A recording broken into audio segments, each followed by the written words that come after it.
BFM Télévision, toujours au chevet d'actualité. Madame, Messieurs, bonjour, bonsoir. Cela dépend de l'heure à laquelle vous nous regardez à travers le monde. Bienvenue à ce nouveau numéro de votre émission Oyotozar. Labino toujours là.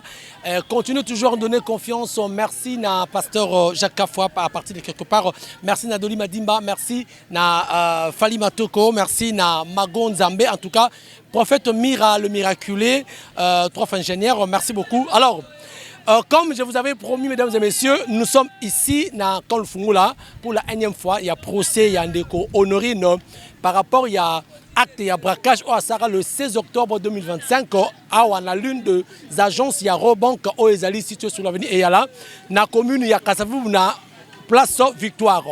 Le procès continue. Le lot Oyotoye, pour Oyotoye, verdict, est-ce que Ndeko Honorine sera condamné ou bien après être condamnée, elle sera renvoyée en Allemagne. On a procès à l'élo, mesdames et messieurs. Vous s'abonner massivement. Alors, sans plus tarder, je vous renvoie déjà. Token Rolanda procès, Ndenge Koleka. Et puis, Tokotena Souka pour un petit commentaire. Let's go. En plus de ces préjudices commerciaux, monsieur le président, il y a eu également les préjudices découlant des faits collatéraux. Lesquels faits collatéraux ont pour ancêtre légendaire les faits infractionnels posés par la prévenue Porsche et ses concerts préqualifiés. Parce que n'eût été les faits des prévenus Porsche, la Raobank ne se verrait jamais sa caisse être envahie par des personnes actuellement non nettement identifiées, mais ayant profité de troubles faits générés par les faits infractionnels commis par la dame Porsche. Et que par ces effets collatéraux, comme l'attestent les images que vous avez eu égard, vous avez vu les personnes qui ont été calfeutrées dans des bureaux, dans des salles noires, remplies de poches d'argent. Les sommes d'argent a été suturée de manière désordonnée et paix alléchante à la Raobank.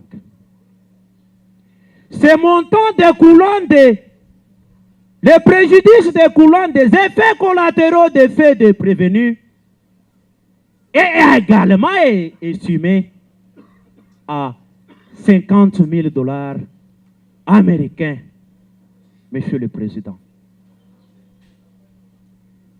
Ces préjudices cumulés dans leur essence et entraînant d'autres préjudices moraux,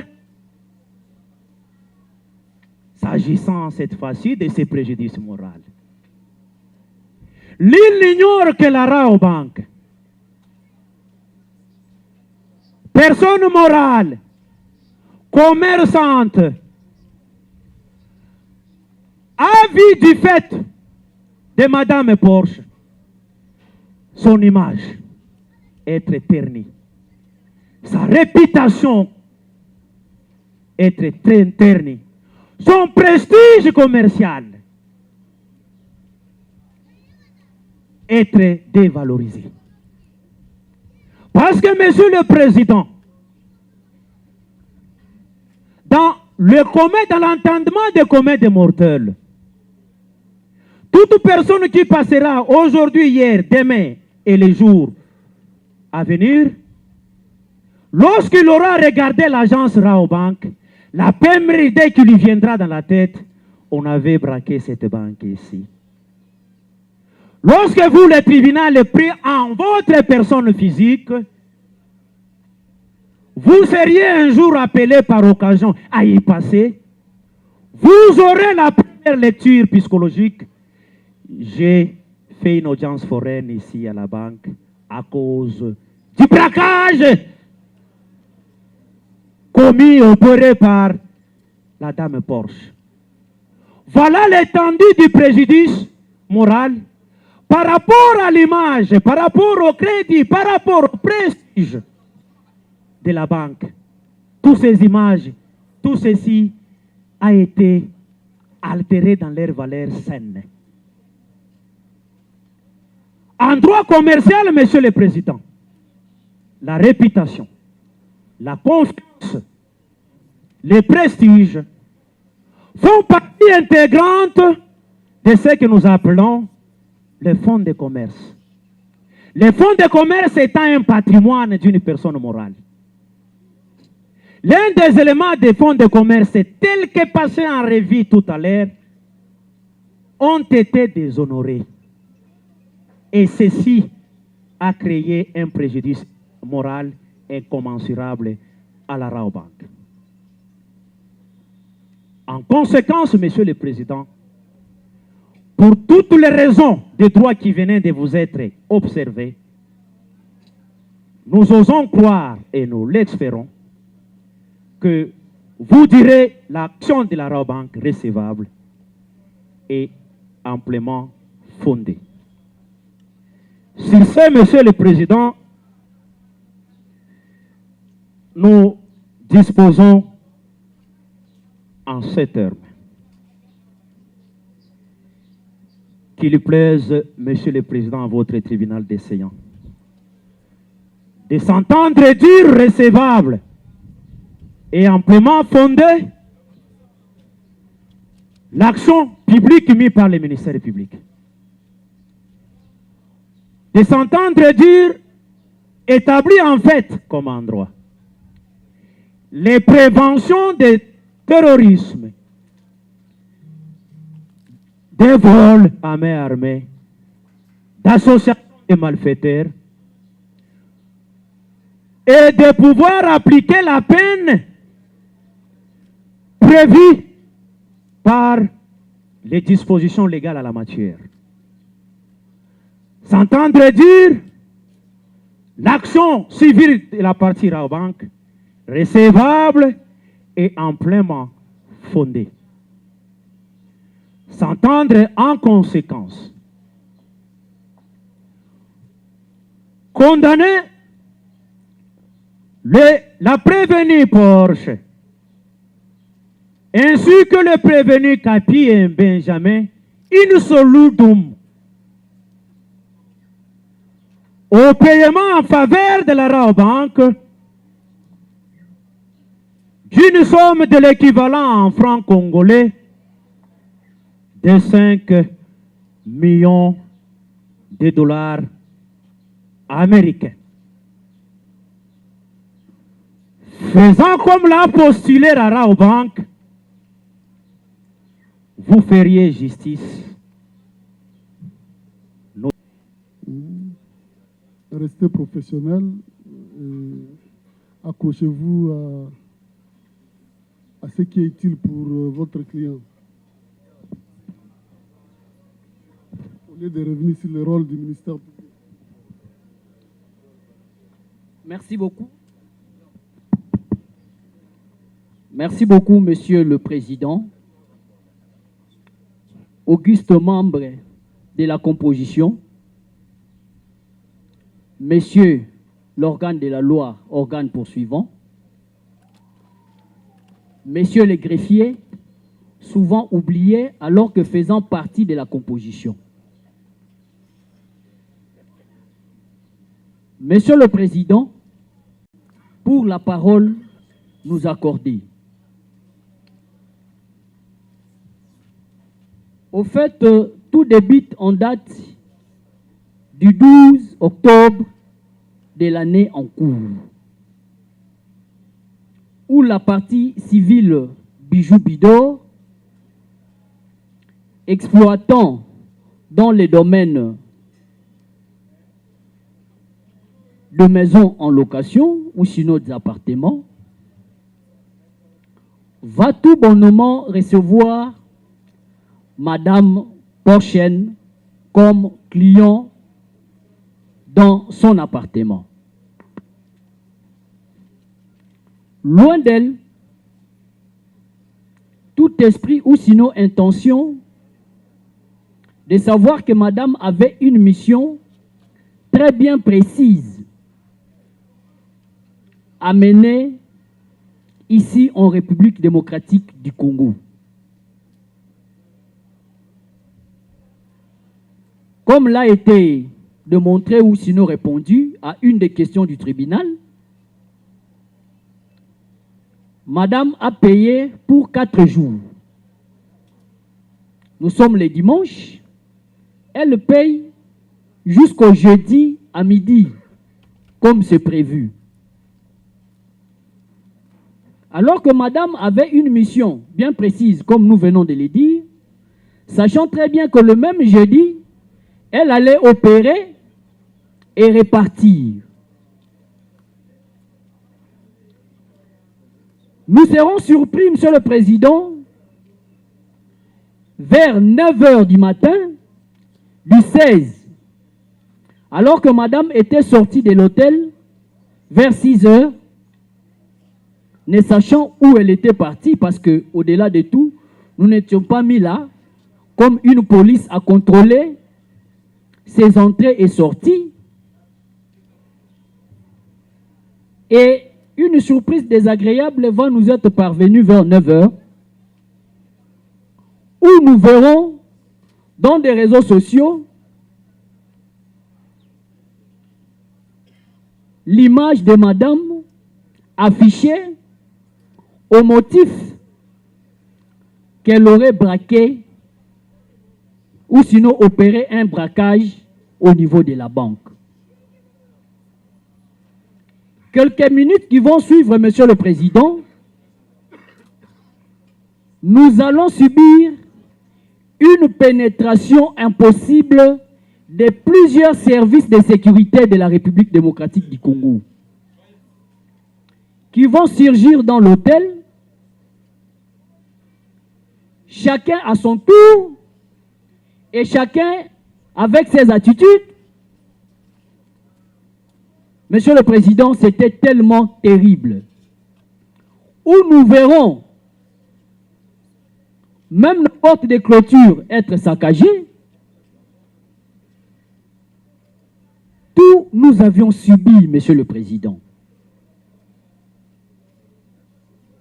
Heureusement, toujours par des réseaux sociaux, on a appris que madame avait été appréhendée, acheminée au niveau des services de sécurité où elle était auditionnée. Et cela ne s'était pas limité là-bas, Monsieur le Président. Même les jours qui suivaient, nous vous disons qu'il y avait toujours des services qui ne cessaient de faire le tour. Que bien après, si jamais ma mémoire me trahissait, une semaine après, que serait le dernier tour du parquet de grande instance de Kalamou qui viendra, qui en dépit du scellage fait par les services de sécurité sous d'autres appellations, le scellage de la chambre, mais néanmoins le parquet de Kalamou va devoir cette fois-là sceller tout l'hôtel et va faire sortir tous les occupants, dont certains avaient même abandonné leurs médicaments, tout et tout. Qu'après que nous ayons appris comment l'affaire est fixée par devant votre auguste tribunal, que la partie Bijou Bidor a jugé bon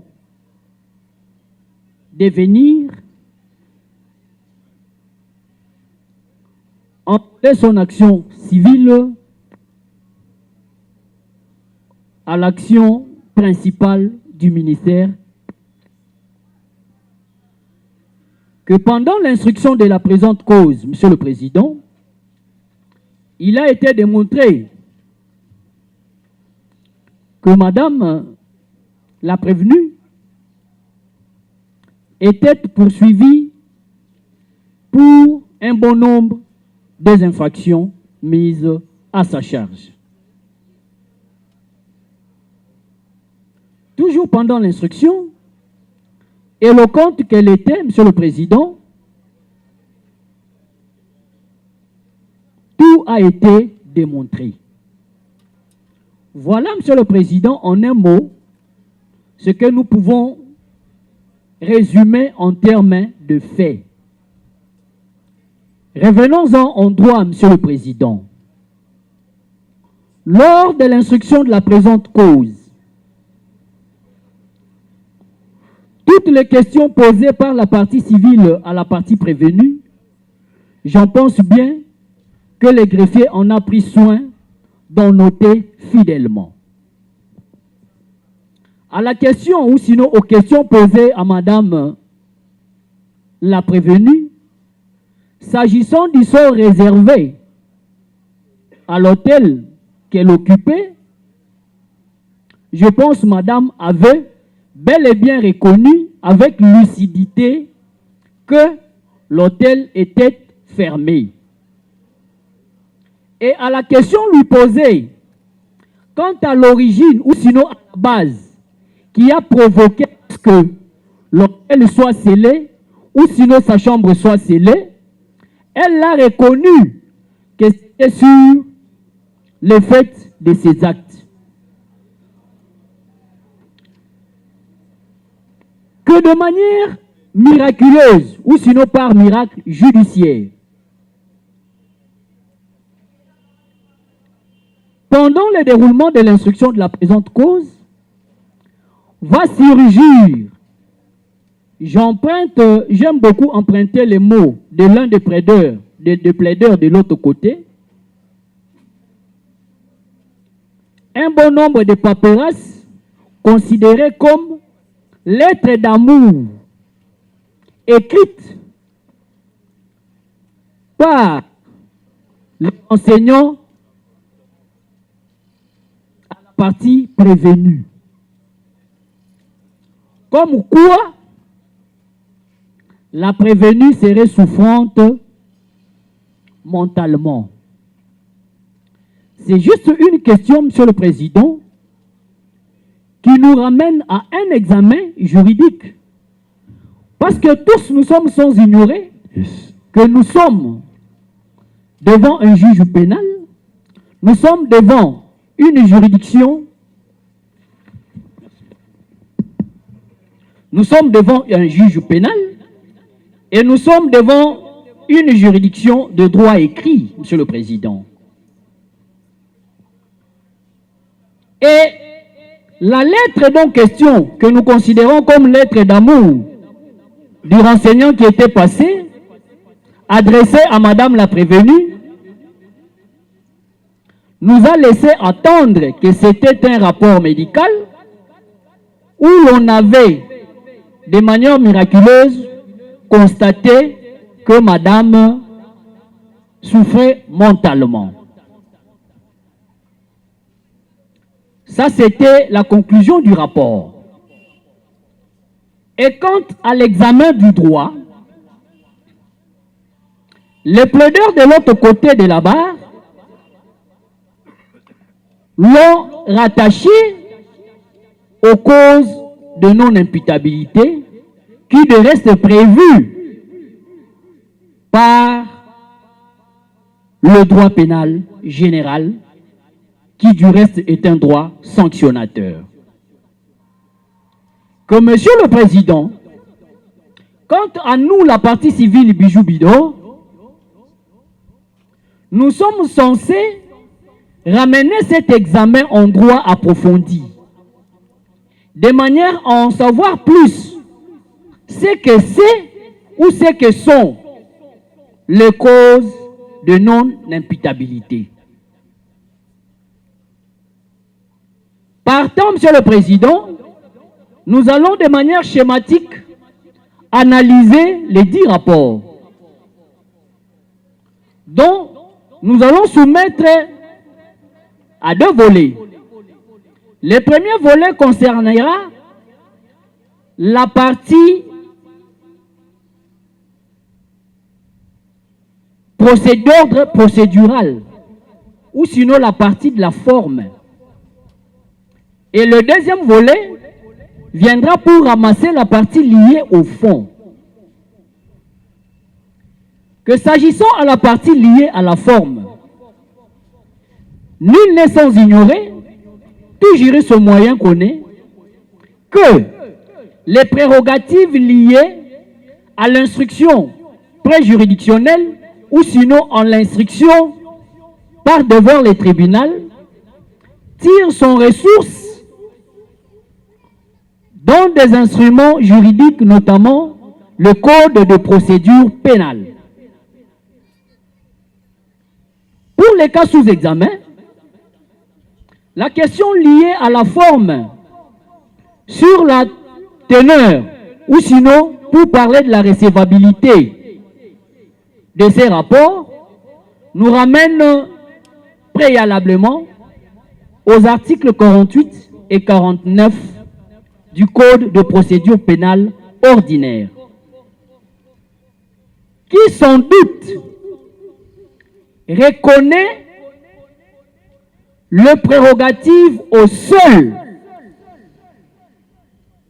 organe instructeur, selon les cas, c'est soit le ministère public, soit l'OPJ verbalisant de manière générale, à constater et à recommander que pour les cas sous examen, lors de la comparution des renseignants, je pense, les tribunaux, après un petit débat, nous a quand même autorisé de faire poser des petites questions aux renseignants. Et parmi les questions, la première était celle de savoir de qui il a été requis. Et derrière cette question, ou sinon cette réponse, c'est caché la soutenance de séjour pour savoir ou sinon jauger la recevabilité sur le plan juridique de cet acte ou sinon de ces documents. Monsieur le Président, en réponse, les renseignants nous dira qu'il a été requis par un de ses amis, médecin, et qu'après l'avoir été, il arriva au niveau du lieu où madame était en train d'être auditionnée. Ils vont rencontrer du reste un autre OPJ, selon la partie de la défense, qui était le général. Et la question de droit qui se pose, Monsieur le Président, au regard de la pertinence de cet article, est-ce la loi donne-t-elle le pouvoir ou sinon la possibilité à tous ces impétrants, je pèse bien mes mots, à tous ces impétrants de requérir pour reconnaître l'état de santé de la personne qui comparait par devers eux? À la réponse, non. Nulle part il a été renseigné que madame a été auditionnée par le général, moins encore par le médecin qui est ami du destinataire du document par devers votre auguste tribunal.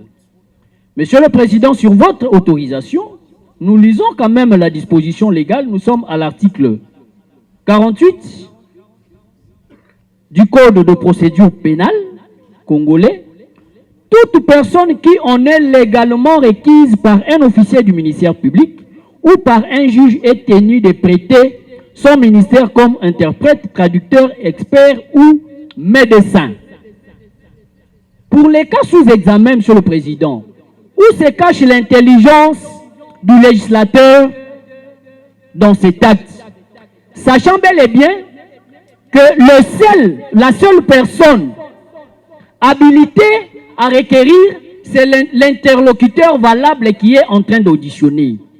C'est lui qui a le pouvoir de constater l'état mental de la personne qui l'auditionne au fin de recourir au service d'experts. En d'autres termes, Monsieur le Président, il va constater un certain flou, une certaine incohérence par rapport aux questions et aux réponses. C'est alors qu'il va se décider sur la question liée à recourir à un expert. Ça ne se fait pas de manière hasardeuse ou miraculeuse, Monsieur le Président. Et tout ce monde-là, ça c'est une question de droit que nous nous posons, qui ne nécessite pas nécessairement une réponse. Tout ce monde-là, qui ont requis les renseignements, était-il devant les prévenus, devant la prévenue, a-t-il, ce monde je parle bien, entendu les dires du prévenu et qu'ils ont constaté certaines incohérences qui pouvaient entraîner l'officier du ministère public ou sinon l'OPJ verbalisant à les renvoyer devant un médecin. Monsieur le Président, la réponse elle est non. Que s'agissant de cette illégalité ou sinon irrégularité, ensemble avec le ministère public ou sinon avec le tribunal, vous allez tout simplement constater que c'était une fraude qui n'a pas un autre nom, juste avec possibilité ou sinon esprit de faire soustraire la prévenue de la sanction judiciaire qu'il entend. Par voie de conséquence, Monsieur le Président, en ce qui concerne le premier volet, ce document ne peut qu'être jugé irrécevable au motif qu'il n'a pas suivi le roulement normal de la procédure. Rentrons maintenant à la question liée aux causes de non-imputabilité. Monsieur le Président, parmi les causes de non-imputabilité, il ne suffit pas tout simplement d'en faire publicité, mais néanmoins, lorsque la loi dispose et qu'il y ait certaines ou certains vides, nous recourons droit aux autres sources de droit, dont les jurisprudences, donc, et puis la doctrine. Que pour les cas sous examen, recourant à la doctrine, ouvrage de droit pénal général zaïrois du professeur Nyabirungu, à la page 240. Cet éminent professeur nous dit ce qui suit, qu'il y ait des conditions pour parler des causes de non-imputabilité. Préalablement, nous avons la démence, la contrainte irrésistible, l'erreur invincible et la minorité d'âge. D'ailleurs, pour la 4e assertion, il y a déjà une loi spéciale qui est déjà en vigueur. Restons aux 3 assertions. Et de l'autre côté de la barre, avait choisi par tirage au sort la partie de la démence sans en connaître les conséquences ou sinon les méandres. Mais néanmoins, une promesse avait été faite par une des parties civiles ici que les pénalistes seront là pour éclairer. Et j'en reviens encore au propos du ministère public, qui sans doute revenait toujours à rappeler aux parties prévenues que ce jour-là, ce n'est pas moi qui parlerai, mais à ma place, ce sont des éminents professeurs et des pénalistes qui parleront, dont moi.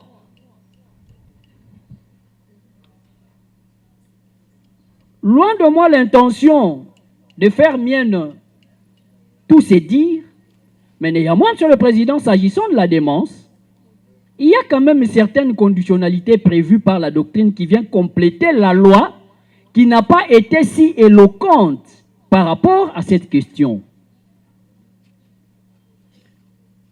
Ici, la doctrine dit que pour retenir la démence,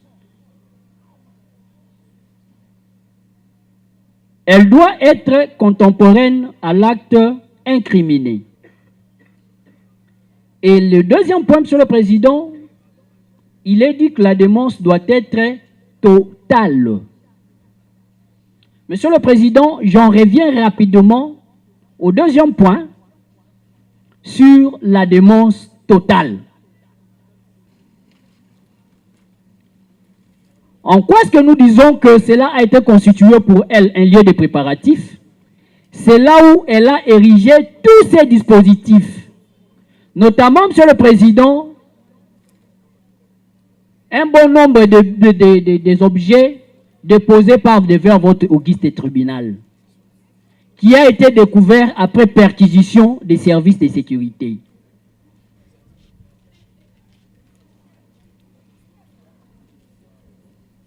Monsieur le Président, en dehors de ceci, je pense même dans des réseaux sociaux, nombreux des internautes ont vu ce qui s'y trouvait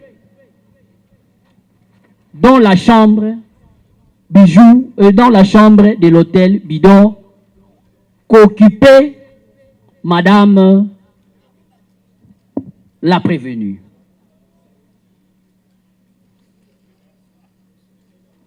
Partant, Monsieur le Président, vous allez très bien constater que ce sont ces actes préparatifs qui l'ont conduit à l'exécution de son forfait.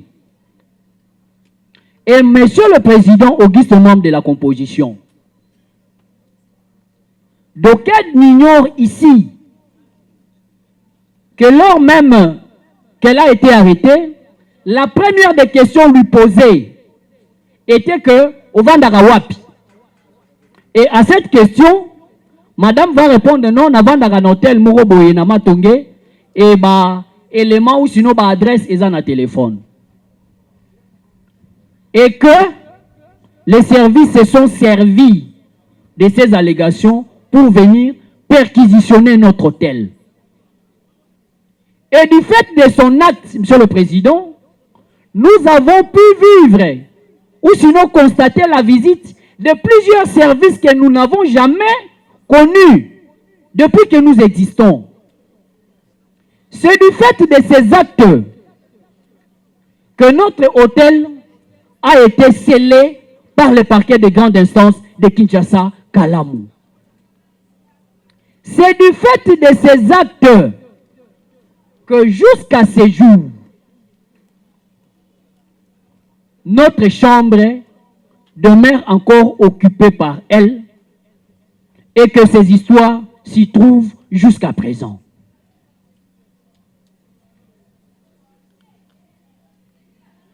Que s'agissant de l'existence du dommage, Monsieur le Président, qu'après vous avoir démontré les liens de causalité entre ce que nous cherchons et les actes par elle commis, vous allez bel et bien constater que nous avons réellement subi un préjudice. Et s'agissant de la faute qui a engendré les faits de l'auteur, la faute de son auteur, Monsieur le Président, n'eût été que Madame la prévenue avait occupé notre hôtel, nous ne serons pas ici. N'eût été que Madame la prévenue avait occupé notre hôtel, nous n'allions pas connaître la descente de tous les services de sécurité, nous n'allions pas connaître les scellages de notre entreprise, nous n'allions pas connaître tout ce que nous connaissons aujourd'hui. Et à y ajouter, Monsieur le Président, pour solliciter même la restitution de tous ces biens-là, pour qu'elle soit contrainte à aller récupérer ces biens voilà que nous étions censés, Monsieur le Président, de venir nous constituer partie civile par devers votre augusté tribunal. Et c'est parmi encore les préjudices qu'a subi la partie civile Bijou Bidor. Que s'agissant du dommage, Monsieur le Président, l'auteur continue pour dire que parmi les catégories des dommages irréparables se trouvent les dommages matériels, les dommages corporels et les dommages moraux. Que pour notre cas, commençons préalablement par rapport aux dommages matériels. Que dit l'auteur? Que s'agissant des dommages matériels, parce qu'ils sont plusieurs, il s'agit de toute atteinte aux droits et intérêts d'ordre patrimonial et économique de la victime. On peut citer à titre d'exemple la destruction, la dégradation des habits, la maison du bétail, le meuble de marchandises de la victime et en deuxième lieu, l'atteinte à sa clientèle. Pas plus tard qu'il y a quelques minutes passées, nous avions suivi la première partie civile qui a développé la question du dommage, a repris la question liée à l'image, la question liée à la réputation et la question liée même à ce que disent les communs des mortels. Monsieur le Président, cet hôtel a été construit pas pour être seulement occupé par la propriétaire, mais plutôt par les passagers, notamment la partie prévenue. Et aujourd'hui, l'image de l'hôtel est tellement ternie jusqu'à tel point que vous n'allez pas comprendre. Aujourd'hui, Monsieur le Président, même pour occuper notre hôtel, il y a des certaines qui font même des chantages que hôtel wana balojaka bato bakisi. Je dis ce qui se dit dehors. Hôtel wana balojaka bato ya bakisi.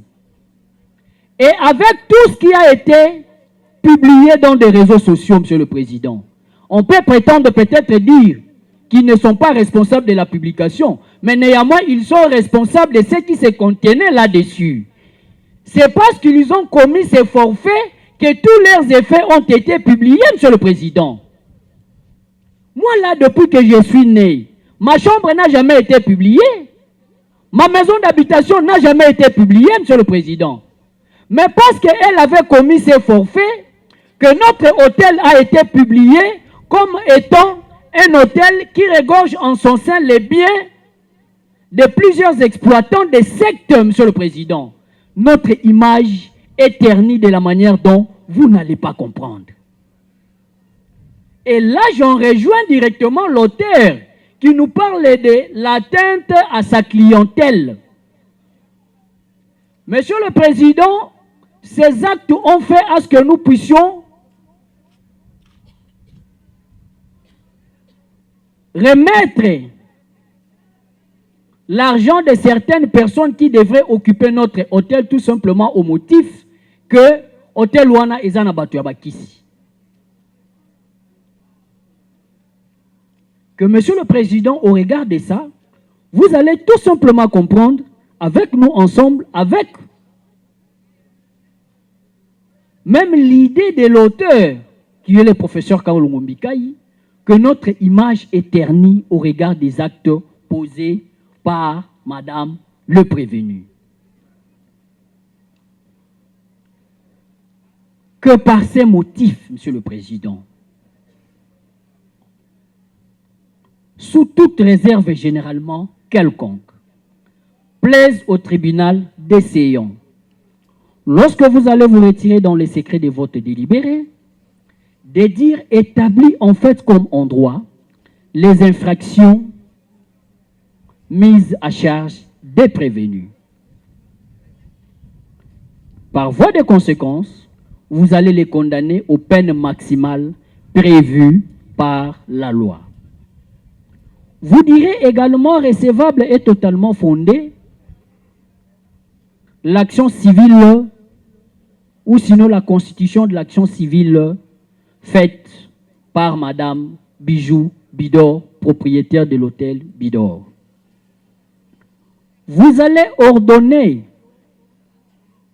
la levée des mesures de scellage faites par les services de sécurité pour raison d'enquête qui du reste continue jusqu'à ce jour et que le dossier a été transmis à l'auditeur qui l'a fixé par devers vous.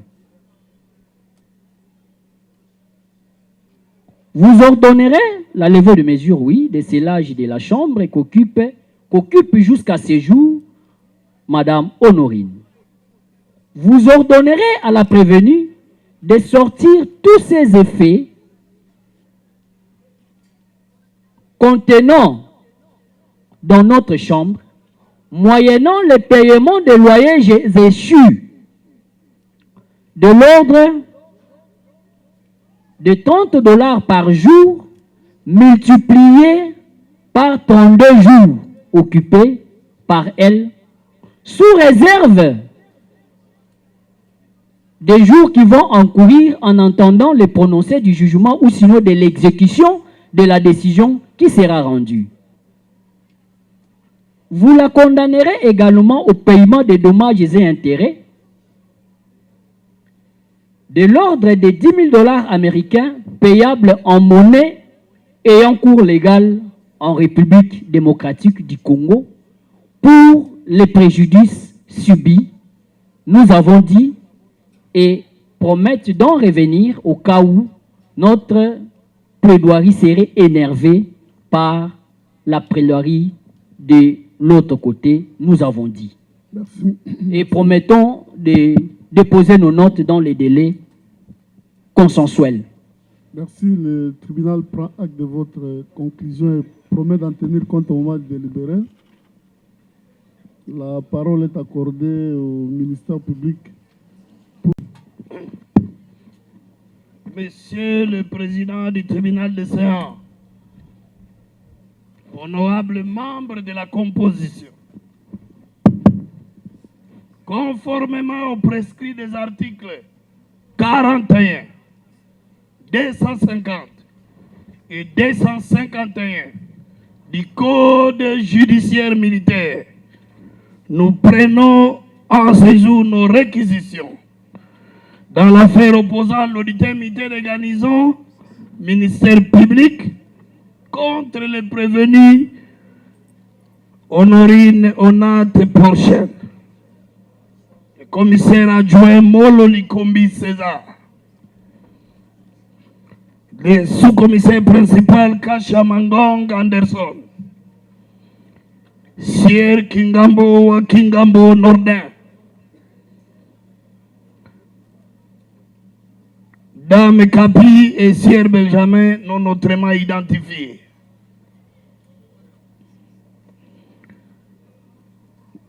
Ils se sont rendus coupables du terrorisme, de vol à main armée, d'association de malfaiteurs au préjudice de la Raobank et Bijou Bidor. Il s'agit donc de les juger au regard des faits ci-après. Monsieur le Président, distingué juge, les faits de la présente cause sont restés constants et peuvent se résumer comme suit. Kinshasa, la capitale de la République démocratique du Congo, a été saisie d'effroi et a vécu une matinée sous tension le jeudi 16 octobre 2025 aux environs de 9 h. En effet, Monsieur le Président, à la place Victoire, au cœur de la ville, un braquage spectaculaire lié à la Raobank. Pas une tentative, mais nous disons un braquage. Pas une tentative comme certaines langues le disent. Et cela, Monsieur le Président, par le biais de ces braquages, il a été déclenché une vaste opération qui cesse de causer la douleur et la désolation dans la capitale. Par conséquent, Monsieur le Président, le tribunal des séances est appelé à la fermeté et à l'exemplarité dans sa sentence face à la montée de cette criminalité organisée en milieu urbain. Monsieur le Président, distingué juge, nul ne doutera désormais que l'intraitable, la prévenue Honorine Porchen, une ressortissante allemande et le chef de bande, est impliqué dans les pires drames que la Rawbank, ses clients et ses partenaires ont vécu ce 16 octobre 2025. Il est de notre devoir, Monsieur le Président, d'éclairer votre lanterne, votre registre tribunal sur les circonstances du braquage et sur le rôle de chacun des prévenus. Monsieur le Président, distingué juge, dans une vidéo issue des caméras de surveillance de la Rawbank, on y voit une femme habillée tout en noir,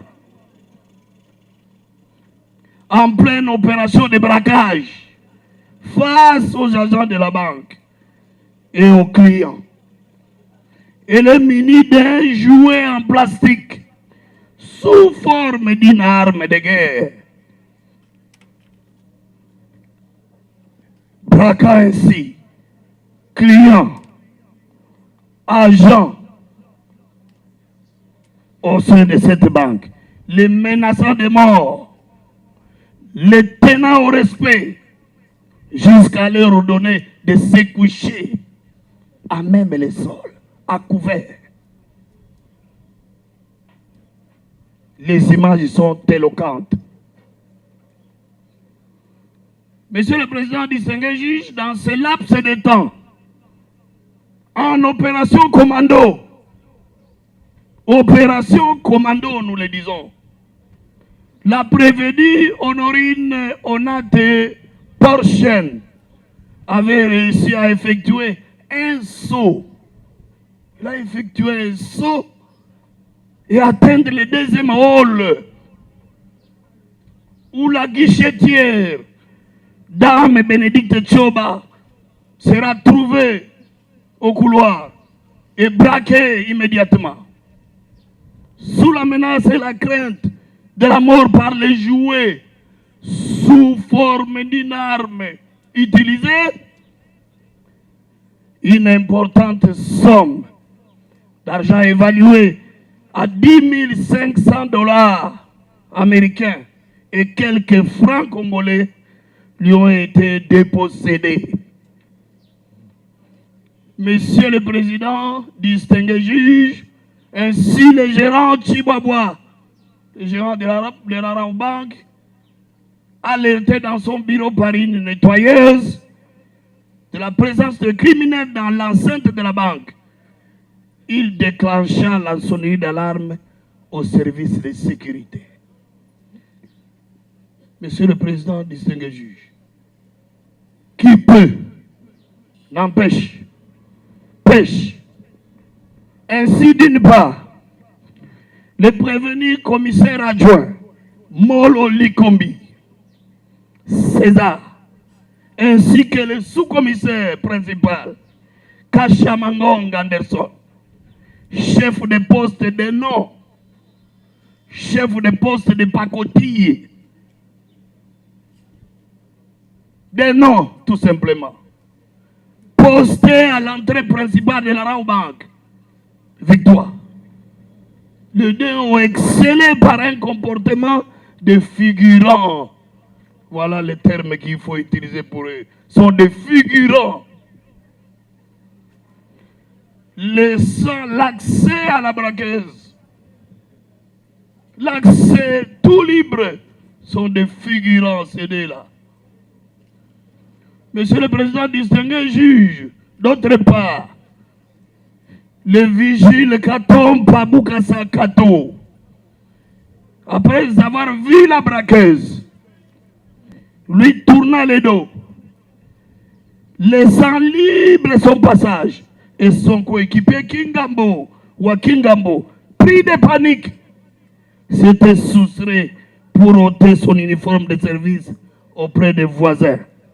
Monsieur le Président, distingué juge, alors que Sieur Benjamin, motard de son état, ayant transporté la prévenue Honorine Porchen du Flat Hotel jusqu'au lieu de crime, étant à l'extérieur de la banque et moteur en marche, fit précipiter de fuir par un coup de feu retenti et tiré par l'élément de la police militaire, abandonnant ainsi la braqueuse à son propre triste sort.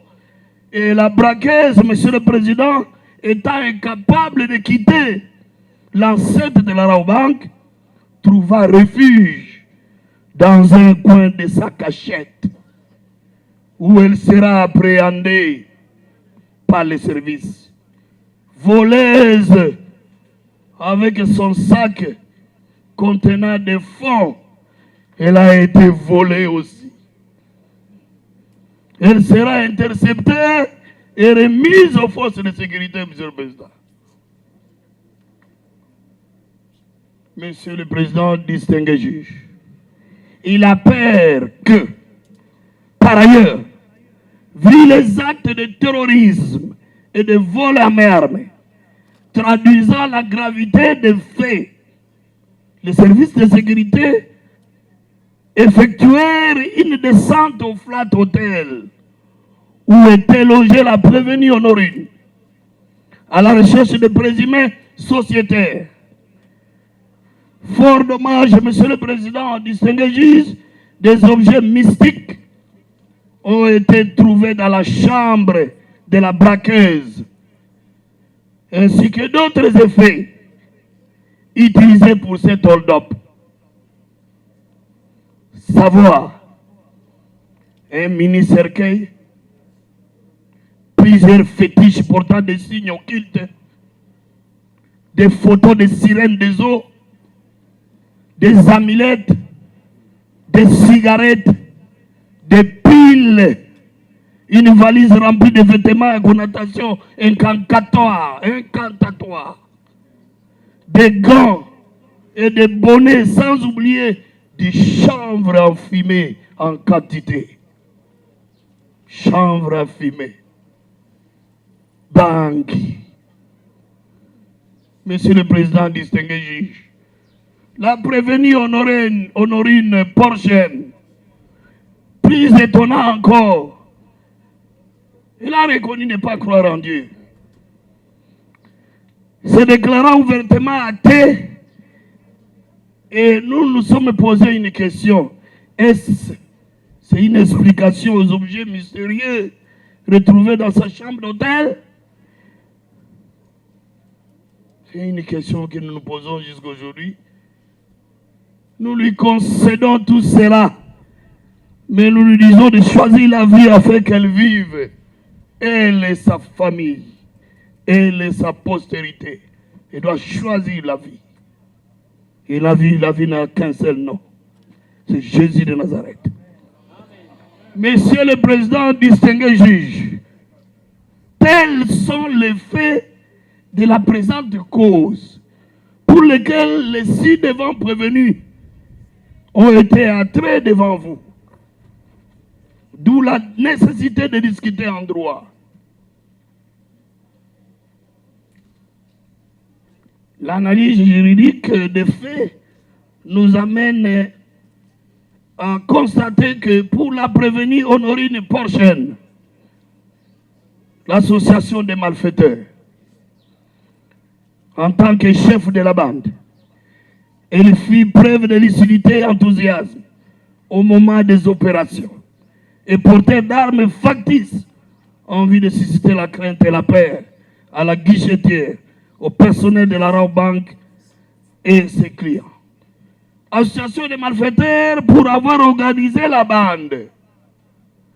Voler à main armée à sa charge, étant porteur d'un jouet sous forme de guerre de nature, a inspiré la crainte et s'approprier illicitement une somme de 10 500 $ et quelques francs appartenant à la Rabobank. Terrorisme à sa charge, par l'intimidation et la terreur, pose des actes de terrorisme dont le vol d'une somme de 10 500 $ et quelques francs et la séquestration des personnes en troublant gravement l'ordre public, des actes de terrorisme. Les 3 préventions sont retenues à sa charge. Pour le prévenu commissaire adjoint Molo Likombi, César, l'association des malfaiteurs, pour avoir facilité les opérations en adoptant une attitude d'inaction alors qu'il est censé sécuriser la banque. L'association des malfaiteurs également, pour lui, pour s'être affilié à la bande en question. Le simple fait de s'affilier. Le vol à main armée retenu à sa charge, étant complice du vol, par coopération directe à la réalisation de cette infraction, il a facilité par son inaction alors qu'il est commis des gardes pour assurer la sécurité des lieux. Pour les prévenir, sous-commissaire principal, Kashamangong Anderson, l'association des malfaiteurs, pour avoir facilité l'opération en adoptant une attitude d'inaction alors qu'il est censé sécuriser la banque. L'association des malfaiteurs, pour s'être affilié à la bande. Et le vol à main armée étant complice du vol par coopération directe à la réalisation de cette infraction, il a facilité par son inaction alors qu'il est commis de garde pour assurer la sécurité du lieu. Un chef de poste de pacotille des noms. Pour le prévenir Kingambo à Kingambo Nordin, association des malfaiteurs, pour avoir facilité les opérations en adoptant une attitude d'inaction alors qu'il est censé sécuriser la banque. Conscient de son forfait, celui-ci ôta sa tenue pour se soustraire. Association des malfaiteurs également pour s'être affilié à la bande. Vol à main armée à sa charge, étant complice du vol. Mutatis mutandis, tel que son coéquipier Kingambo. Monsieur Katom Paboukassa, association des malfaiteurs et vol à main armée. Association des malfaiteurs, pourquoi? Pour avoir facilité les opérations en adoptant une attitude d'inaction alors qu'il est censé sécuriser la banque. Vol à main armée étant complice du vol, par coopération directe, il a facilité l'entrée de la dame, la braqueuse. La dame Kapi, elle a joué le rôle de fournisseur d'armes, de renseignements.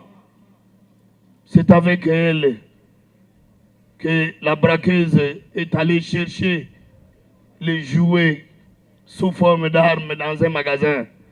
Il lui a donné tous les renseignements possibles pour où elle devait obtenir cette arme. Et enfin, Sierre Benjamin, il est le sociétaire également de cette bande et il a joué le rôle de transporteur du flat hotel où logeait la braqueuse jusqu'au lieu de crime. Monsieur le Président du Saint-Juge, du terrorisme, nous allons aborder, discuter en droit, prévention par prévention. En effet, l'article 157 du Code pénal militaire dispose ceci. constituent les actes de terrorisme lorsqu'elles sont en relation avec une entreprise individuelle ou collective ayant pour but de troubler gravement l'ordre public par l'intimidation ou la terreur, les infractions suivantes: les atteintes volontaires à la vie ou à l'intégrité physique de la personne, l'enlèvement et la séquestration de la personne, ainsi que le détournement d'aéronefs, de navires ou de tout autre moyen de transport, les vols, extorsion, destruction, dégradation et détérioration, la fabrication, la détention, le stockage, l'acquisition et la cession des machines, engins meurtriers, explosifs ou autres armes biologiques, toxiques ou de guerre. Constitue également, Monsieur le Président, distingué juge, un acte de terrorisme lorsqu'il est en relation avec une entreprise individuelle ou collective ayant pour but de troubler gravement l'ordre public par l'intimidation ou la terreur, l'effet d'introduire dans l'atmosphère, sur le sol, dans les sous-sols ou dans les eaux de la République une substance de nature à mettre en péril la santé de l'homme ou des animaux ou les milieux naturels. Tels sont, Monsieur le Président, l'assiette, comme avait dit, l'assiette légale, la base ou les bases légales, 157 et 158. Quels sont les éléments constitutifs de cette infraction? 3 éléments essentiels sont requis pour la répression des actes terroristes visés par les législateurs congolais. En l'occurrence, les auteurs de faits punissables.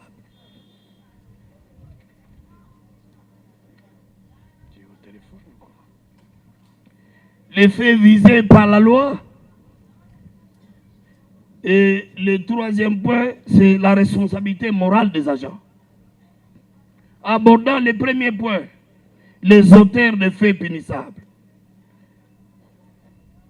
L'infraction du terrorisme est entretenue aussi bien par les personnes adultes que par certains mineurs. Et la loi nationale s'applique indistinctement à ces individus. Dans les cas sous examen, nous ne parlons que des adultes et nous laissons passer les mineurs parce qu'ils sont gérés par le tribunal pour enfants. Les personnes adultes, Monsieur le Président, peuvent être militaires ou civils, de nationalité congolaise ou étrangère, et agissant individuellement ou en groupe. En parlant d'une entreprise individuelle ou collective qui réalise isolément son forfait ou en participation criminelle, soit comme auteur matériel, soit comme auteur intellectuel, c'est-à-dire instigateur, celui qui recrute les exécutants des actes terroristes, celui qui finance ou offre quelconque moyen de leur réalisation.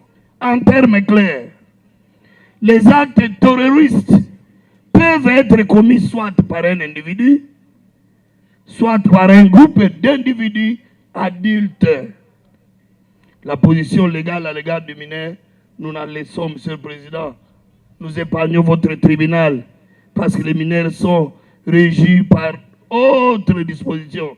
Et le code judiciaire militaire, en son article 114, il dispose que les juridictions militaires sont incompétentes à l'égard des personnes âgées de moins de 18 ans.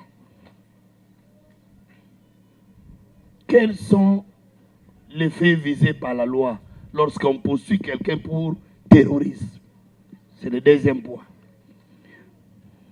Les actes de terrorisme en droit congolais, les législateurs congolais qui organisent la loi militaire, Monsieur le Président, ils sont considérés comme des infractions des droits communs commises dans certaines circonstances et pour certains motifs qui sont définis par les textes de loi. Les législateurs congolais qui organise également la loi militaire, s'inscrit globalement dans cette logique en énumérant par les actes terroristes beaucoup de faits punissables inspirés du droit, notamment du droit commun et du droit militaire, et d'autres faits spécifiques inspirés du droit international. Le droit militaire considère la fabrication, la détention, le stockage, l'acquisition et la cession des machines, engins meurtriers, explosifs ou autres armes biologiques, toxiques ou de guerre. Tombent également sous les coups de la loi ceux qui fournissent ces engins ou financent leurs acquisitions. Le double élément intellectuel est requis.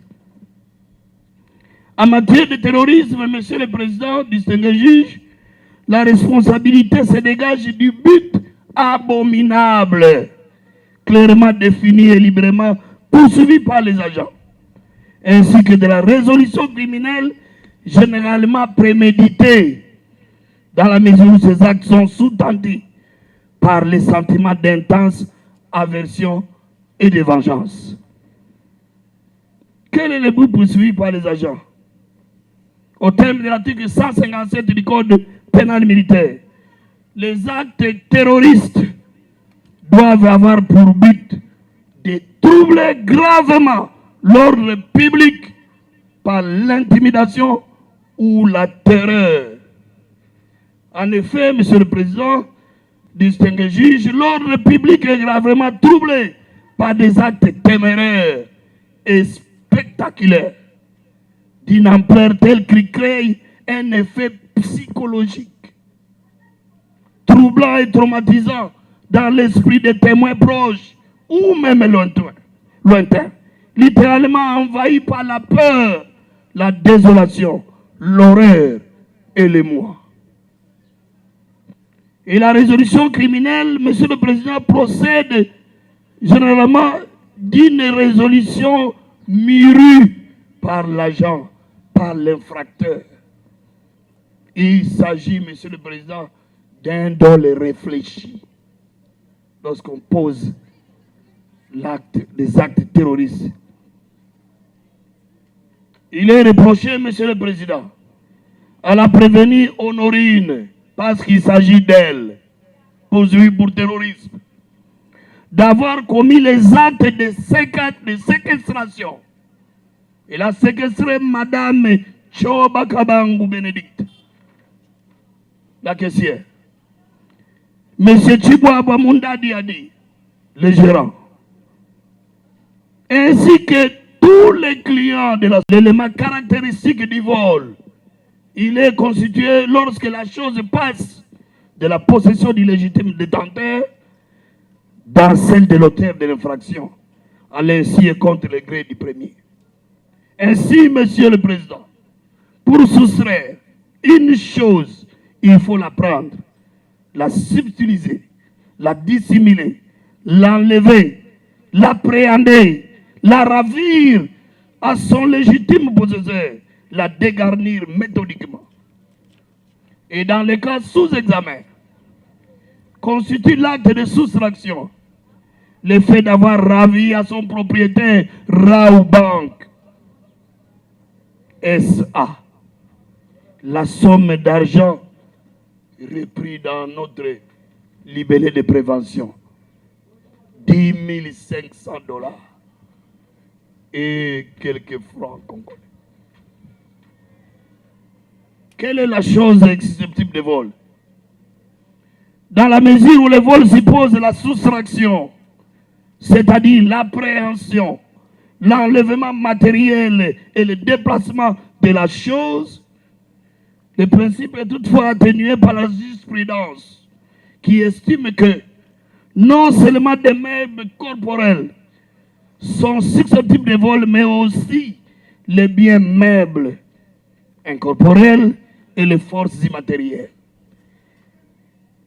Dans les cas sous examen, une somme de 10 500 $ américains et quelques francs congolais appartenant à la société Raobank SA ont été emportés par la braqueuse, l'intraitable, la prévenue Honorine Onate Porchen. Et l'intention frauduleuse. Pour qu'il y ait vol au sens de la loi, il suffit que l'agent s'empare de la chose comme propriétaire alors qu'il sait qu'elle est à autrui et que le propriétaire n'y consent pas. Et dans la présente cause, Monsieur le Président, distingué juge, les prévenus avaient bel et bien connaissance que l'agent soustrait était la propriété d'autrui. Les délinquants savaient également que les propriétaires n'étaient pas consentants à cet enlèvement. Je dirais que c'est la raison pour laquelle la décision de la justice à ce sujet est fermement attendue par la Raobank SA. Ils en ont tout simplement disposé. Pour preuve, jusqu'à ce jour, la Raobank SA, jusqu'à ce jour, Monsieur le Président, demeure toujours dépossédé de cette importante somme. La somme est volée et la Raobank demeure inconsolable tant que les préjudices causés ne sont pas réparés. Quelle est la circonstance qui aggrave ces vols? Circonstance aggravante tenant au mode d'exécution ces vols ici. Monsieur le Président, cela nous ramène à définir l'arme. Oh, j'ai loué, j'ai aimé cette partie civile et son conseil. Comment il était en train de... La partie civile où son conseil était en train de m'entraîner à hocher la tête jusqu'à la fin. Et j'étais en train de la soutenir, cette partie civile. Elle est jointe à nous, Monsieur le Président, par cette brillante conclusion de la partie civile. Raobank. Monsieur le Président, distingué juge, qu'est-ce qu'on entend par arme? C'est là que le Conseil nous attendait. Et alors que la partie civile a tout balayé déjà. L'arme, il faut entendre tout instrument qui sert à attaquer ou à défendre. Et au sens de la loi pénale, l'arme comprend toute machine, tout instrument, ustensile ou tout autre objet tranchant, perçant ou contondant. Là, ils sont à l'aise lorsque nous disons cela. Mais lorsque nous allons les rencontrer, Monsieur le Président, comme également source de droit, Monsieur le Président, nous l'avons appris en premier graduat avec le professeur Moulumba Kachi, Mbayangang. Ils nous ont appris que la jurisprudence et la doctrine sont aussi source de droit. Et la jurisprudence, Monsieur le Président, et la doctrine, qu'on appelle autrement théorie, cette jurisprudence et la doctrine abondante mettent un accent sur le vol commis avec usage ou menace d'une arme. En effet, peu importe la nature de l'arme, le conseil de la partie Raobank, partie civile, l'a dit, peu importe la nature de l'arme, la circonstance aggravante s'applique qu'il s'agisse d'une arme par nature, par destination ou par simulation. À partir du moment où elle a joué un rôle dans le vol, peu importe que cette arme ait ou non servi, dès lors qu'elle a été sortie afin d'inspirer la crainte à autrui, nous lisons professeur Emmanuel Dreyer, droit pénal spécial. Deuxième édition, le GDJ, l'extenso, Paris, 2023, page 193. Nous pouvons encore vous ajouter même la troisième édition, M. le Président. Le professeur Emmanuel Dreyer le précise. À partir du moment où l'arme a joué un rôle dans le vol, peu importe que cette arme ait ou non servi, j'aime bien ce professeur, ait ou non servi, dès lors que elle a été sortie afin d'inspirer la crainte à autrui, votre tribunal de CA va appliquer, Monsieur le Président, va constater à charge de prévenir les vols à main armée.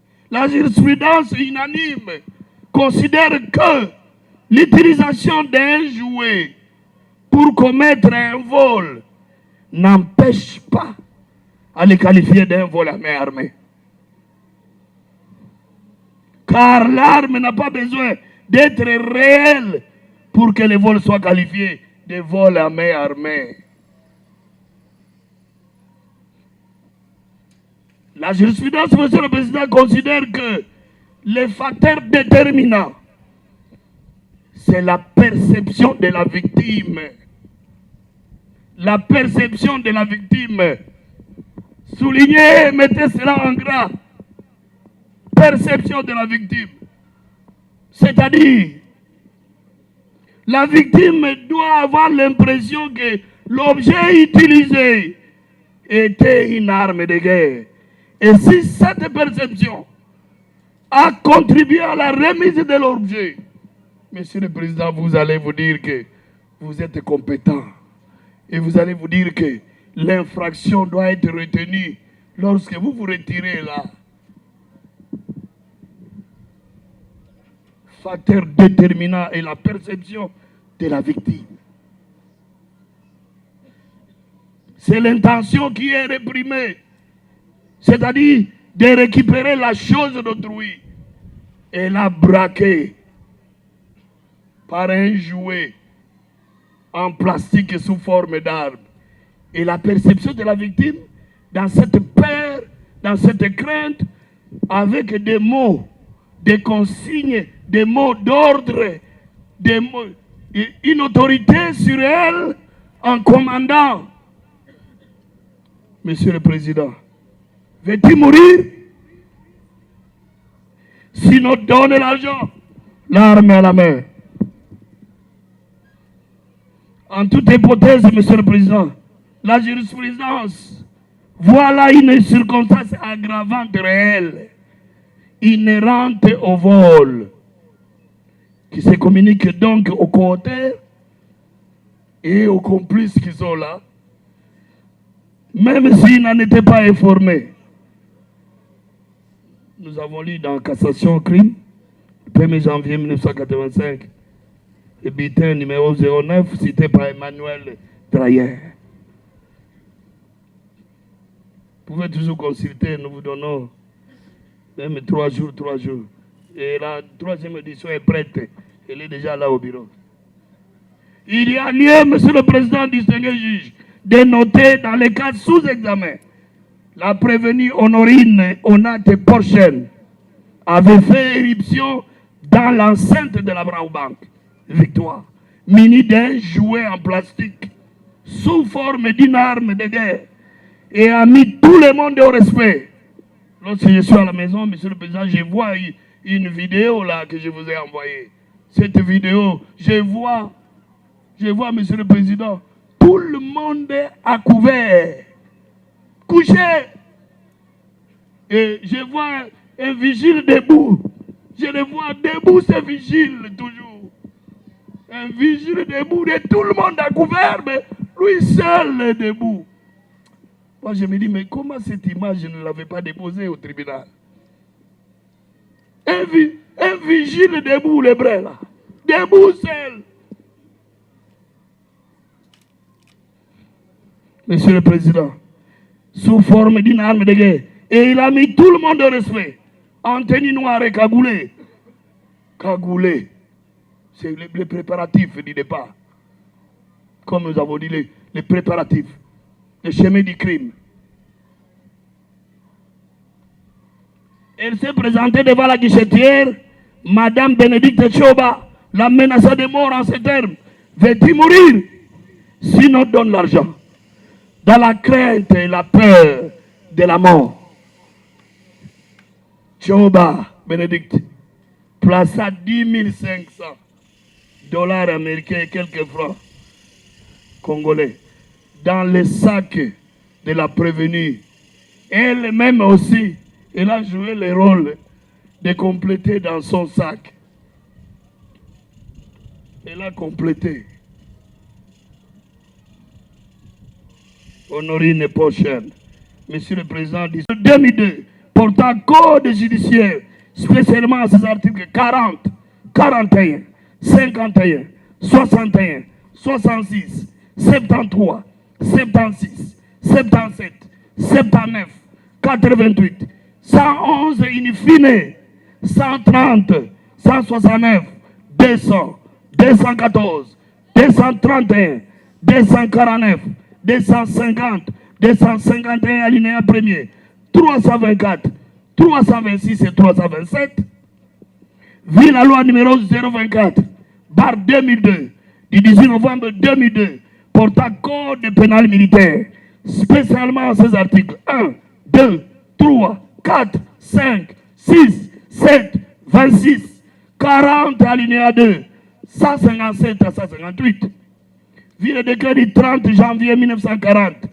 portant code pénal congolais, tel que modifié à ce jour, spécialement ces articles 79, 81 bis, 156 à 158, vu la loi organique numéro 13 011 du 11 avril 2013 portant organisation, fonctionnement et compétences des juridictions d'ordre judiciaire, vu le décret du 6 août 1959 portant code de procédure pénale, spécialement ces articles 48 et 49, vu les articles 258 et suivants du Code civil congolais, livre 3, vu l'ordonnance d'organisation judiciaire numéro 23, barre 166 du 15 août 2023, portant nomination des magistrats militaires du ministère public, vu l'instruction et le débat aux différentes audiences du tribunal des séances, qu'il plaise à votre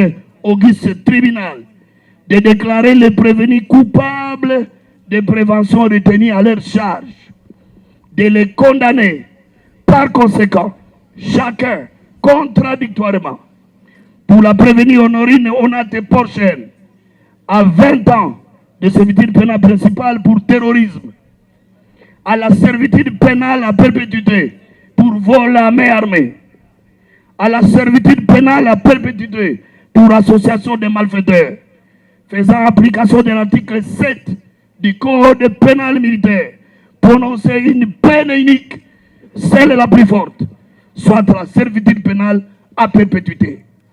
Pour le prévenu commissaire adjoint Mololi Kombi César, sous-commissaire principal Kachamangong Anderson, les vigiles Kingambo Wakingambo Norder et Katon Pabuka Sakato, tous à la peine de mort pour complicité de vol à main armée, à la peine de mort pour association de malfaiteurs, faisant application de l'article 7 du Code pénal militaire, prononcer la peine unique à tous les quatre, celle la plus forte, soit la peine de mort.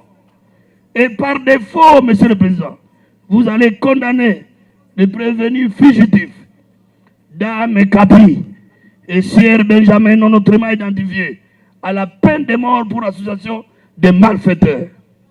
Vous allez prononcer la confiscation de tous ces objets saisis.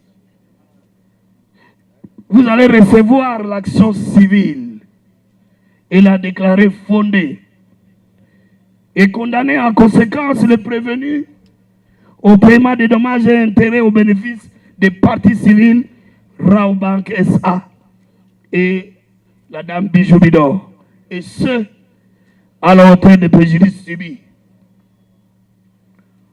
ou votre auguste tribunal les condamnera à toute autre peine que vous estimerez, Monsieur le Président, en bonne justice. Et en cela, vous aurez rendu justice. Nous avons dit. Merci, organe de la loi. Le tribunal prend acte de votre... Elle vient poser au fait les principes, sans même que nous puissions déjà intervenir, pour préciser, parler des causes de non-imputabilité, mais aussi démontrer ou articuler sur la démence. Au-delà de ça, le ministère public, tout à l'heure, Monsieur le Président, dans son réquisitoire, était vraiment clair là-dessus, qu'il n'y a plus de confusion à faire. Je voudrais ici commencer par là, parce qu'on ne va pas ici distraire le tribunal sur des notions qui ne concernent pas, au fait, les partis. Monsieur le Président, en rapport avec le fait de la présente cause, je n'aimerais pas ici revenir de manière globale.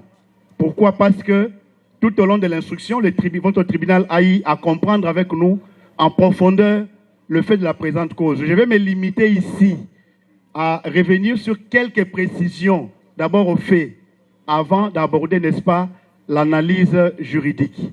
Alors, par rapport aux faits, Monsieur le Président, j'apporte des précisions. La première précision ici à fournir par rapport aux faits, c'est que notre cliente, Monsieur le Président, certes aujourd'hui une allemande, mais elle est de nationalité congolaise. Cette précision va trouver son intérêt dans les lignes ou dans les phrases qui vont suivre. Elle s'est retrouvée en RDC, précisément à Kinshasa, Monsieur le Président, pas dans les contextes développés par les partis civils ou le ministère public, mais c'est dit noir sur blanc dans sa déposition devant l'OPJ. Et je dois ici préciser que la démence que nous allons développer ou les causes de non-imputabilité que nous allons développer ne date pas de son séjour à Kinshasa. Déjà partant de sa minorité, plus d'une fois, elle a été internée dans des centres psychiatriques en Allemagne. Et je suis dans des observations, je l'ai dit bien. Et il y a, je crois, un rapport que nous avions, ce rapport J dans les dossiers, qui date de 2003-2006. Et le récent rapport, le moment va y arriver, nous sommes là pour ça, qui démontre de manière claire que, n'est-ce pas, sur le plan psychique, elle est malade. Je ne voudrais pas ici utiliser le langage des psychiatres. Monsieur le Président, ça c'est un détail très important déjà au niveau de fait. Quatrième élément de précision, elle quitte l'Allemagne, pas comme toute personne. Elle quitte l'Allemagne alors qu'elle vit avec ses enfants. Elle a 4 enfants. C'est même à l'insu de ses enfants qu'elle a quitté l'Allemagne. Je le dis sous mon serment d'avocat. Au moment où nous sommes en train de plaider cette cause, ces enfants sont sous une psychose totale.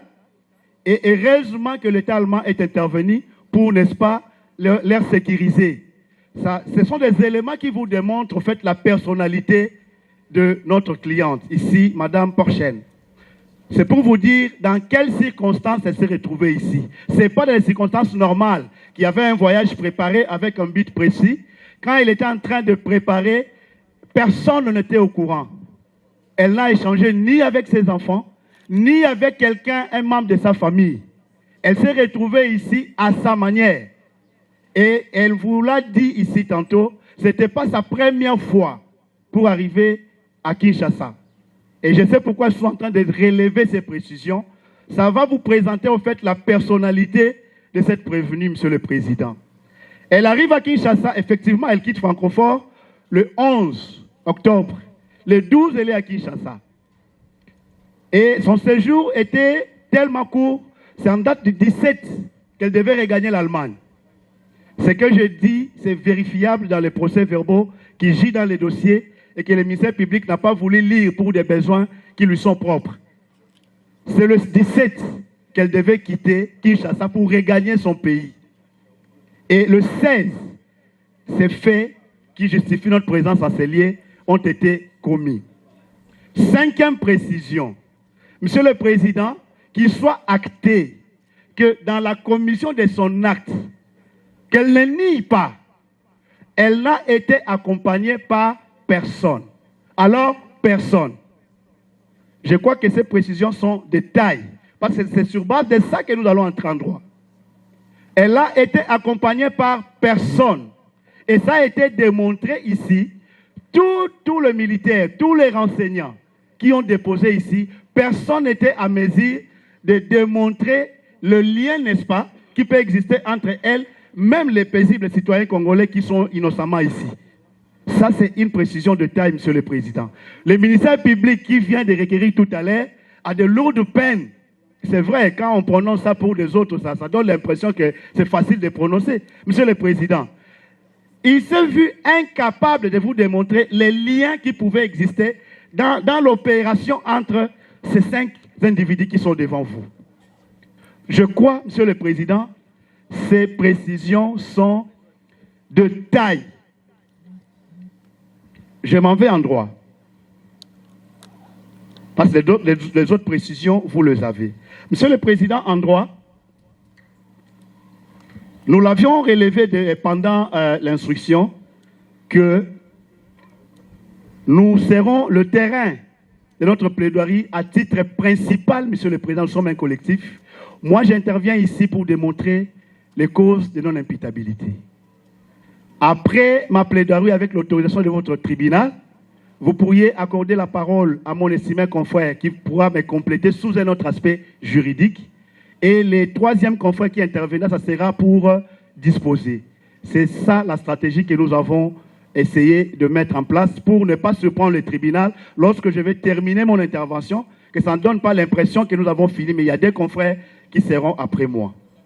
Monsieur le Président, nous l'avons relevé ici, et il est connu, il est des principes, oui, c'est vrai. Lorsque un fait infractionnel est établi, c'est tout à fait logique, n'est-ce pas, que l'auteur de ces faits-là puisse répondre conformément aux règles fixées par la loi. Et la même loi, Monsieur le Président, aujourd'hui, a estimé qu'il faut quand même une évolution. Le droit étant une science évolutive, ça ne date pas de la République démocratique du Congo. Le fait de non-imputabilité date de très loin. Et nous sommes ici à titre de rappel dans la famille romano-germanique, c'est connu de nous tous. Monsieur le Président, je voudrais ici faire d'abord une petite gymnastique en droit comparé sur ce qu'on appelle les causes de non-imputabilité. Parce que, sous d'autres cieux, les législateurs l'ont intégré dans la loi. Et nous allons démontrer ici, c'est ça l'intérêt même de la plaidoirie, que le législateur congolais aujourd'hui a fourni de grands efforts pour se mettre à la page. Alors qu'avant 2015, les causes de non-imputabilité étaient considérées comme un principe général de droit. Monsieur le Président, aujourd'hui, ces causes sont légiférées. Nous allons le démontrer tout à l'heure. Par rapport à d'autres cieux, Monsieur le Président, et souvent nous faisons allusion à ces deux États, je parle notamment...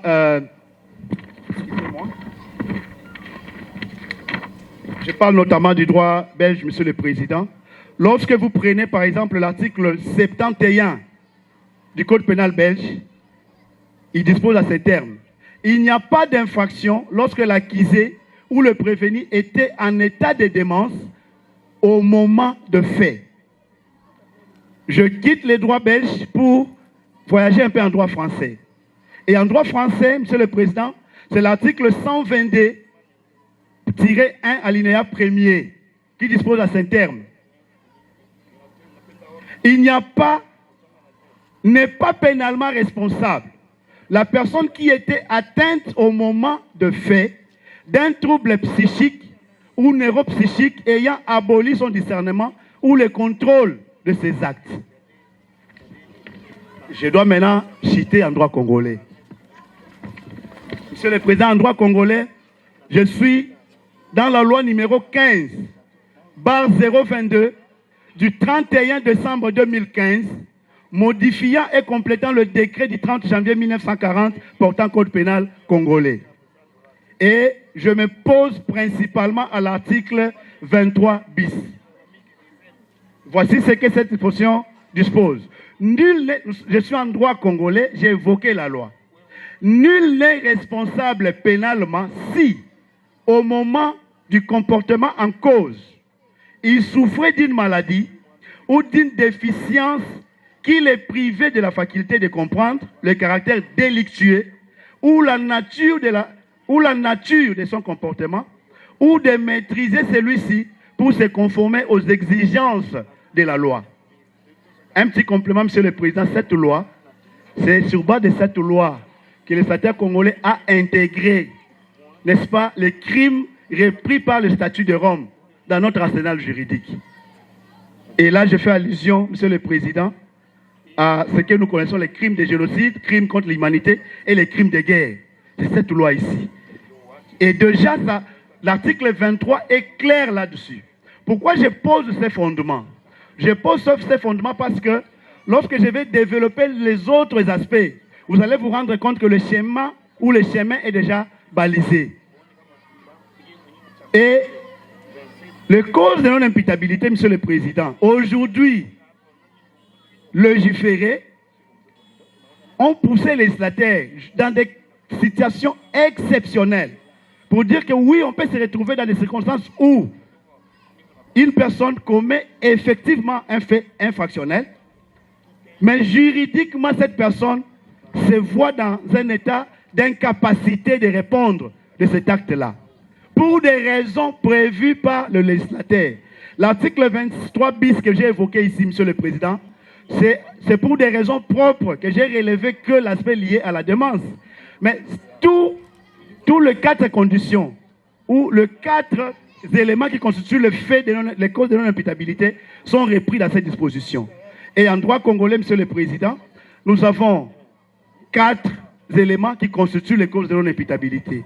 Il y a la démence, et c'est là où nous fondons, en fait, notre argumentaire dans la présente cause. La contrainte irrésistible, l'erreur invincible et la minorité, ce sont les 3 autres causes, mais ça ne sert à rien que nous puissions développer ça devant votre tribunal. Parce que les conséquences de chaque condition sont tellement prévues et renseignées par le législateur que nous ne pouvons même pas perdre votre temps pour les 3 autres conditions. Nous restons sur le terrain de la démence. Monsieur le Président, nous devons alors nous poser la question de savoir, Monsieur le Président, qu'est-ce que nous pouvons attendre par démence? Au sens du droit pénal, la démence désigne toutes les formes de l'aliénation mentale. Ça, le doctrinaire a été cité. Je n'aimerais pas ici revenir l'éminent professeur Nyabirungu. Nous avons l'ouvrage, vous allez nous lire. Notre note est d'ailleurs déjà prête. C'est clairement toutes les formes d'aliénation mentale. Et certains doctrinaires viennent même renchérir. Je peux prendre par exemple Bardenant Poro qui dit ceci: la démence désigne tous les états où le jugement est manifestement troublé par des altérations importantes de la perception et des associations d'idées. Ils vont au-delà de la description, n'est-ce pas, donnée par le professeur Nyabirungu. Il y a notamment le doctrinaire Moïse Haddad et Michel Benezek, qui définissent la démence comme tout désordre pathologique grave qui aliène les facultés de discernement et de contrôle de celui qui en est atteint. Plus loin, Monsieur le Président, il y a un doctrinaire, un juge très célèbre, au nom de Bergton, prêtre et président du tribunal de haute instance en Angleterre, au XIIIe siècle. Il a défini le malade mental plutôt comme celui qui n'est pas conscient de ses actes, qui souffre des désordres psychiques et de son intellect et qui n'est pas loin de la bête. Je vous dispense des autres doctrinaires, je crois au nombre de 5 qui sont réunis sur le même aspect, Monsieur le Président. La question de droit qu'il faut se poser ici, quels sont les effets de la démence? Lorsqu'on évoque la démence, ça produit quel effet en droit? Monsieur le Président, La réponse est simple. C'est l'irresponsabilité de cet auteur-là. Parce que le législateur, comme j'ai évoqué la loi tantôt ici, comme doctrine et jurisprudence, sont d'accord que ne peut répondre pénalement qu'une personne qui a toutes ses facultés en place. La grande question maintenant est de savoir, Monsieur le Président, ça a été dit par mes estimés confrères, mais de manière tordue. Il y a des conditions. Au regard de l'atmosphère, le tribunal, nous risquons de ne pas arriver au bout de de suspendre la plaidoirie. Nous rentrons ici demain à 9h. Demain à 9h30, nous commençons et terminons l'affaire qui doit en principe être prise en délibéré. D'ici là, il va pleuvoir. Quand vous regardez là, donc il y a déjà un souci majeur. Gardez ça, nous allons revenir avec vous demain. Hein, soyez à temps, 9h30, nous commençons pour terminer à temps également. Donc, l'audience est suspendue et reprendra en ce même lieu à 9h. Les prévenus sont remis à la disposition du ministère public. Plus rien n'étant inscrit à l'extrait des ordres de séjour, l'audience est suspendue. Tribunal militaire.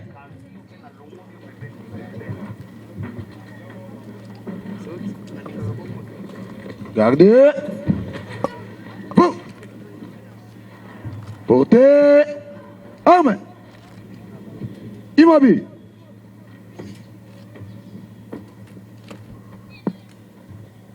Monsieur le Président du tribunal militaire de garnison Kinshasa-Gombe, mon major, l'audience de séjour est suspendue.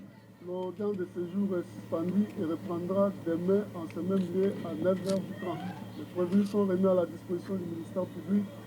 Félicitations pour la prestation. Armes au pied, repos. À vous, mon major.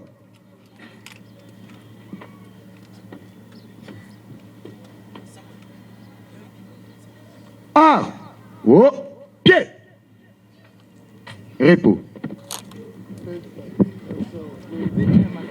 Si peine de mort, ça n'existe pas. Ça n'existe nulle part. Parce que l'auteur principal, complice, il faut, à la condamner à moitié à peine, et l'auteur principal. Mais aujourd'hui, vous avez vu le contraire. Ça, c'est de 1. De 2, infraction, on va poursuivre les policiers, na banto baja sécurité. Rao banque à lobby, bango baza victime à makambo wana te. Banto basalaka association ane zande madame Honorine entre guillemets na deux prévenus baza en fuite.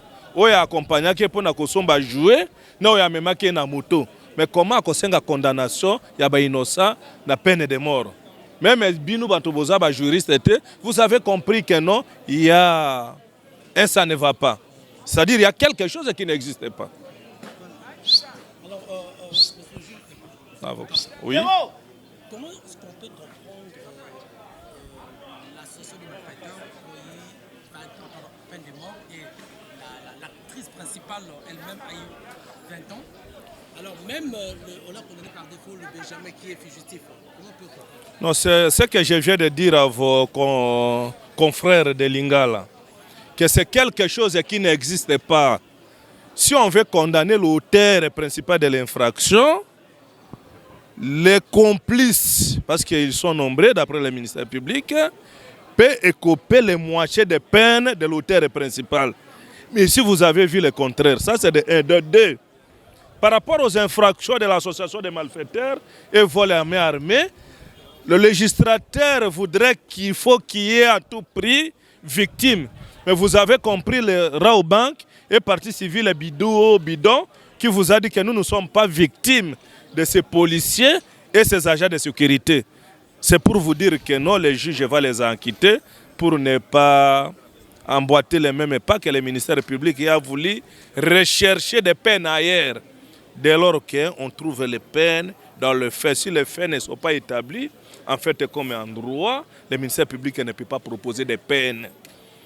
L'honnêteté scientifique l'oblige et le ministère public devrait requérir l'acquittement de 2 policiers et des deux agents de sécurité, dès lors que les Raobank vient de décrire à haute voix ici qui ne sont pas victimes du comportement de ces deux policiers et des agents de sécurité. Alors, maître, contrairement à ce que l'opinion dit, on dit que si, par exemple, aujourd'hui, Ndeko Honorine est condamnée, est-ce qu'elle pourrait faire sa prison en Allemagne ou bien à Kinshasa? Oui, si son pays la réclame, c'est de bons droits. Vous avez vu dans les procès Malanga, la plupart des Américains ont été renvoyés de leur pays pour purger leur peine. Ça, c'est la loi, c'est l'exigence de la loi. Non, moi, je demande à l'opinion d'être calme. Si quelqu'un parmi les prévenus est auteur de quelque chose, il finira qu'être condamné. Mais les innocents seront acquittés parce que le droit, vous avez vu le déroulement des audiences dont les partis civils ont démontré l'innocence, l'inexistence des infractions de l'association des malfaiteurs de vol à main armée. Si moi j'étais au lieu place du tribunal, des juges, on allait, si on cherchait de condamner Mme Honorine par rapport à son aveu, s'il cherchait à passer outre son état de santé, parce qu'elle a un problème de santé mentale, on allait parler de vol simple. Mais parler vol à main armée avec les jouets, allez-y comprendre que ça ne peut pas rencontrer la volonté des législateurs. Voilà, merci mesdames et messieurs, chers fidèles internautes de FM Télévision. Je crois que vous avez compris, vous avez été avec nous pendant le début de ce procès. Il y a Lelo, en tout cas, vous avez vu que le ministère public a chargé Ndeko Honorine n'a pas complice naïe. Ndeko Honorine, c'est le ministère public a eu 20 ans de prison. Voilà, proposition, il y a le ministère public et l'association de malfaiteurs, Ndeko Oyo, faciliter qui est selon le ministère public pour Asalakuana, peine de mort. Et vous avez vu comment les avocats ont réagi. Mais je crois que l'audience est interrompue aujourd'hui pour des raisons climatiques. Ça va se reprendre demain, mercredi, et pour la plaidoirie et continuer ici là. Et enfin, le verdict est quoi? Est-ce que la composition tribunal Bangope, Bazali Bato Oyo, va confirmer proposition du ministère public? On les saura demain. En tout cas, restez toujours branchés, scotchés, cimentés sur FM Télévision. Vous ne serez jamais déçus. Merci. Nafali Matoko, merci. Na pasteur Jacques Kafoua, parti à Australie. Merci. Nabandero Nyonso, Obokolanangaï. Continuez à nous donner toujours confiance. Nous sommes là pour vous donner le plaisir. Et quant à moi, je vous retrouve prochainement. Ciao.